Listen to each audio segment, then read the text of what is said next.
Senator Bernie Sanders vowing to stay in the race for now.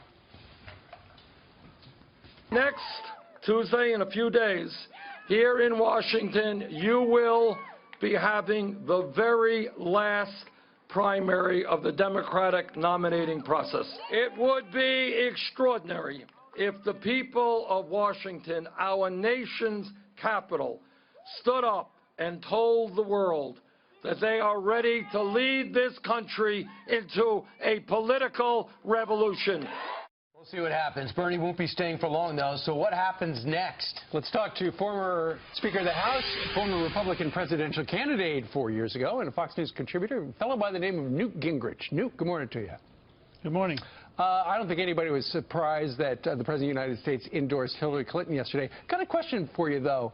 We had Judge Napolitano on yesterday, and he said, given the fact that the President is the chief law enforcement officer for the United States of America, and you got Hillary Clinton under criminal investigation on 2 counts by the FBI, is that a conflict of interest for him to go ahead and endorse her while they're eyeballing her?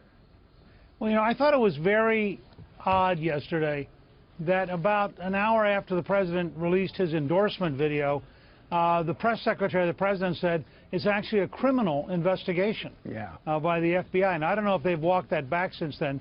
But, you know, criminal investigation is pretty strong language coming from the president's press secretary. And I thought, what a cleverly Machiavellian step by Obama. I'm really for Hillary. I don't know why my press secretary said criminal investigation. Yeah. And, you know, if she gets indicted, I did the best I could. Not my fault she's indicted. Wow. Well, that's a very interesting, or he just said it mistakenly, but he hadn't made that mistake prior.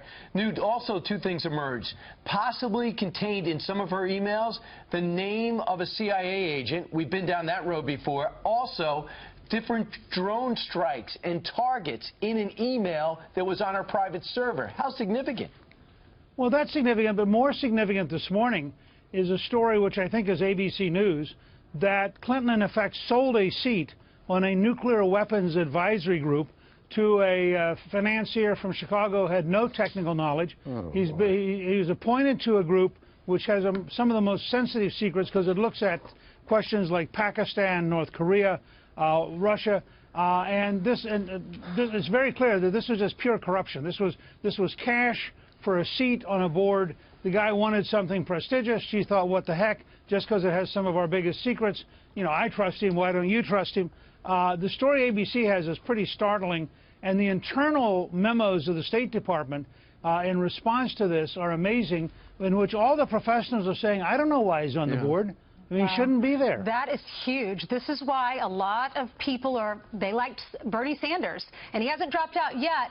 But people are supporting him because they don't trust Hillary Clinton. Her trustworthiness, if you look at the polls, it's really bad at this point. So where are all those folks that were going to vote for Bernie if he does drop out? Who are they going to vote for now? Well, first of all, if I were Bernie, and I think this is what he's doing, why should he drop out before the FBI drops out? I mean, as long as the FBI's in the game, he might as well stay around at least to the convention. Maybe he will. And I think that's what he may do, just say, yeah, I'm going to be a candidate all the way to the convention. Yeah. I also think, I noticed this in the Fox News poll, that Trump had been up a fair amount. Now he's down by 3. But the interesting thing is she didn't move at all. He moved back and forth. She's been at 42. Now, I think as more scandals come out, she will drop from 42 into the high 30s. It's pretty hard to get a major party candidate below 38 or 39, but I think she's going to work at it. And this newest nuclear weapons scandal is just one more example. Right. So I think Hillary has this huge headwind that people know that she's dishonest. The numbers are staggering. 64% of independents think she's dishonest. 57% of the country thinks she endangered national security. I mean, these are big numbers, and she can attack Donald Trump as a personality all she wants. You know, she has no weapon comparable to what we're learning about her. And that's one of the reasons why Monday is going to be Scandal Monday for Donald Trump when he talks about all the scandals surrounding the Clintons. Newt Gingrich, thank you very much for joining us. Good to be with you. Have a good weekend. Thanks.